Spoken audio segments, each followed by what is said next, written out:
nearly $7 million in SNAP benefits.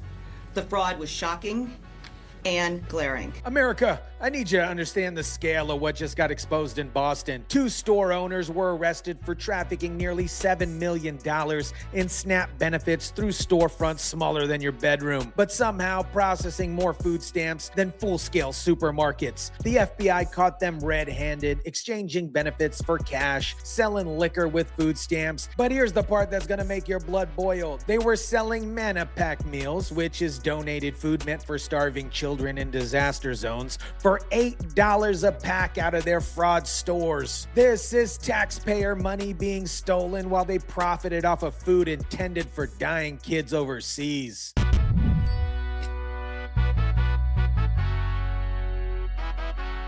This alleged fraud happened here in Massachusetts under the current system.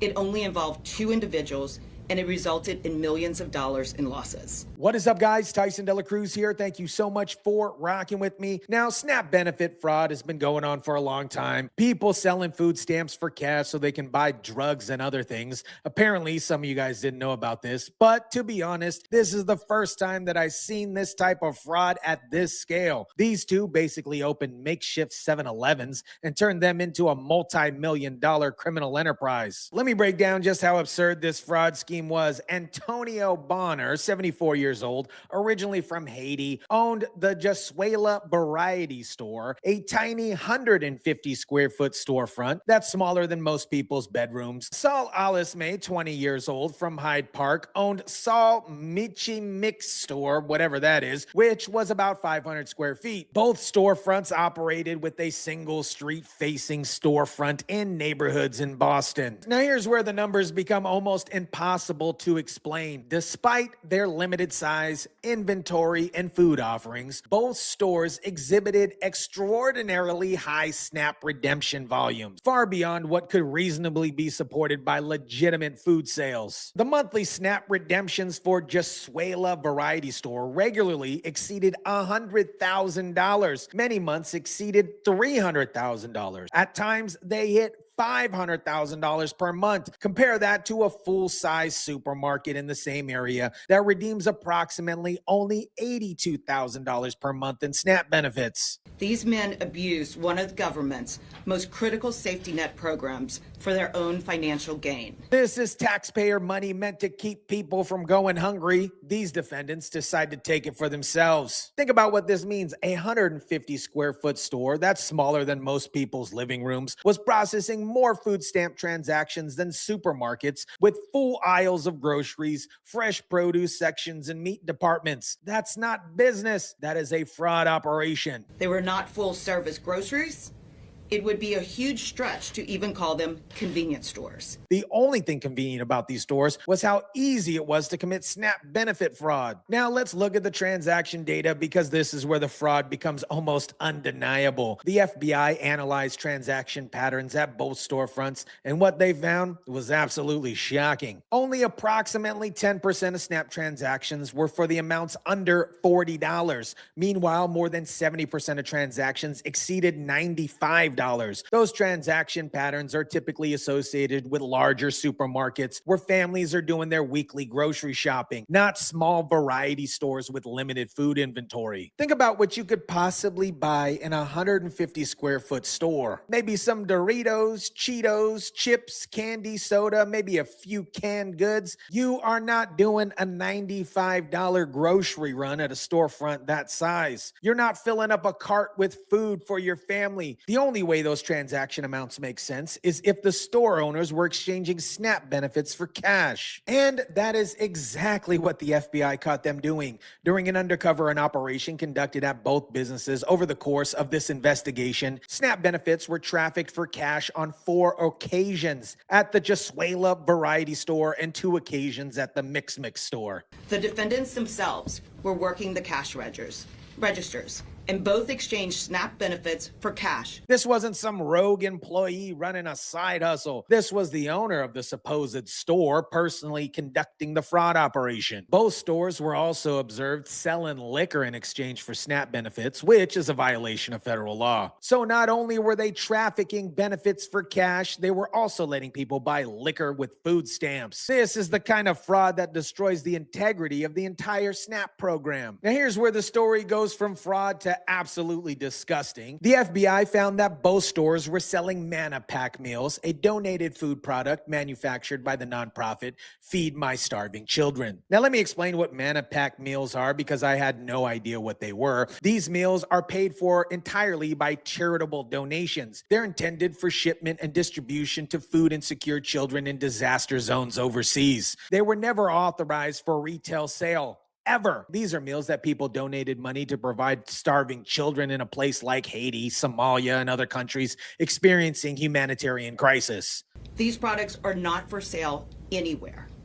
Yet Bonner and Elise May were selling them in their stores for nearly $10 a pack, profiting from food literally intended for starving children in disaster zones. Profiting from food literally intended for starving children in disaster zones. Think about the level of moral bankruptcy required to do this. Somebody donated money to feed a starving child in a refugee camp. That money was used to manufacture nutritious meals specifically designed for malnutrition children. Those meals were supposed to be shipped overseas for free distribution. Instead, these two criminals intercepted them and sold them for profit in their fraud stores. The defendants allegedly sold donated Manna Pack meals in their stores for approximately $8 to $10 per package. That's $8 to $10 for food that was supposed to be free for starving children. And people were probably buying them with fraudulently obtained SNAP benefits, which means taxpayers were paying twice. Once for SNAP benefits and again for charitable donations that funded the meals. They weren't just stealing from taxpayers, they were stealing from starving children from the poorest countries on earth. According to the charging documents, both stores carried little legitimate food inventory and generated minimal lawful revenue. The defendants relied almost entirely on USDA-funded SNAP redemptions as their source of income. This wasn't a real business supplemented by fraud. This was a fraud operation pretending to be a business. To conceal the nature and source of these funds, the defendants maintained numerous secondary bank accounts through which SNAP proceeds were transferred, withdrawn as cash, and redeposited to create the appearance of legitimate business activity while obscuring the true source of the funds. This, my friends, is classic money laundering. They take the SNAP redemption money, move it through multiple accounts, pull it out as cash, then redeposit it to make it look like legitimate business revenue. They were running a sophisticated criminal operation disguised as a corner store. Yeah, it's a huge program. $100 billion a year spent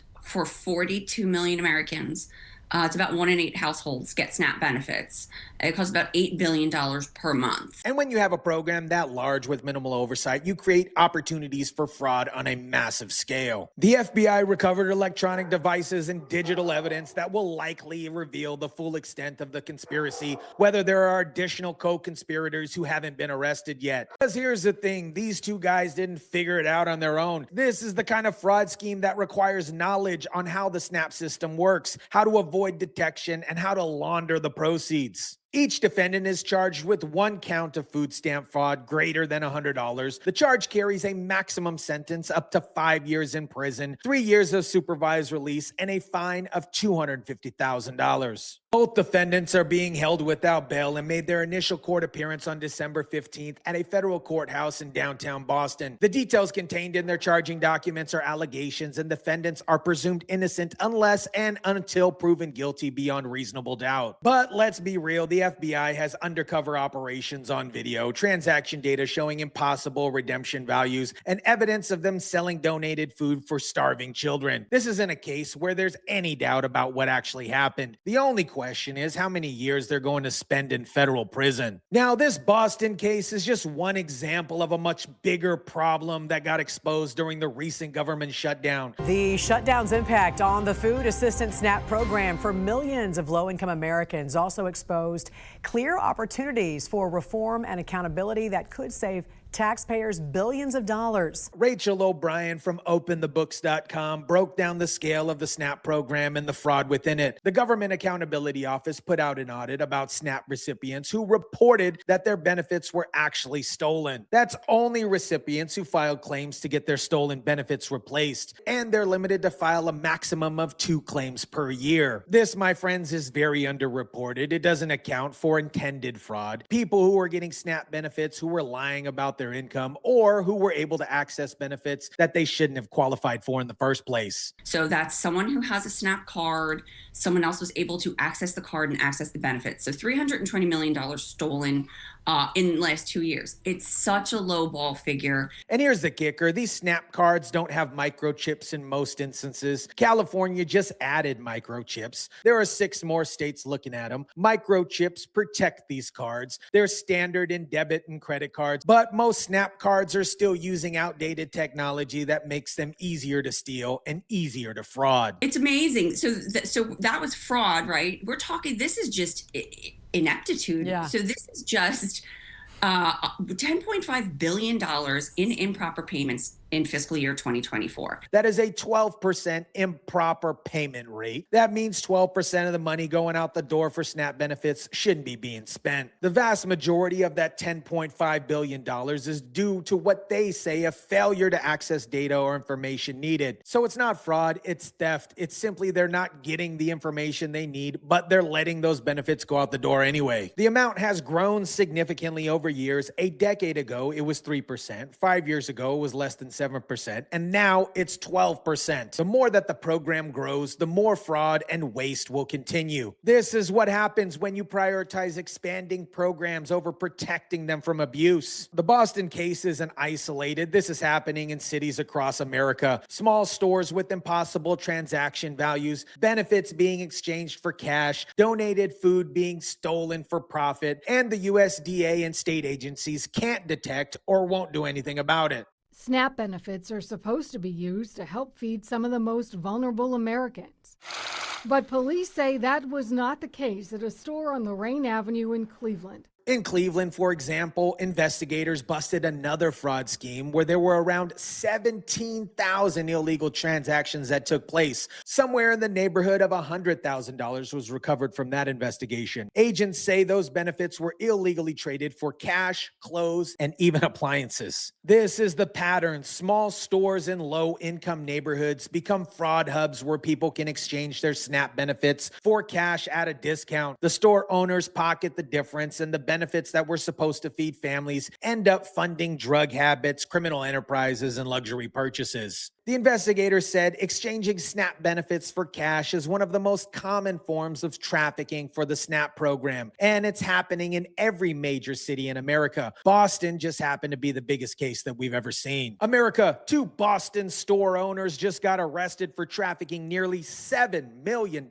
in SNAP benefits through their tiny storefronts that were processing more food stamp transactions than a full-service supermarket. They sold donated food intended for starving children overseas. They exchanged benefits for cash and liquor. They laundered the proceeds through multiple bank accounts to hide their fraud. The government shutdown exposed that $10.5 billion in improper SNAP payments went out the door last year. Benefit theft is massively underreported. Most SNAP cards don't even have basic security features like microchips, and fraud schemes like the Boston case are operating in cities across America. But here's what the people from the previous administration in Washington don't want to admit. When you create a $100 billion program with minimal oversight and outdated technology, you're not helping the vulnerable. You're creating opportunities for criminals. The Boston defendants weren't feeding hungry families. They were running a criminal enterprise that exploited taxpayer generosity while selling food meant for starving children. And until both parties demand real accountability and modern fraud prevention, this will keep happening in every city with lax enforcement and politicians who care more about expanding programs than protecting them from abuse. Let me know what you think about this. Drop it down in the comment section down below. Smash the like button if you kindly would. Share, subscribe, and as always, guys, I'll catch you on the next one.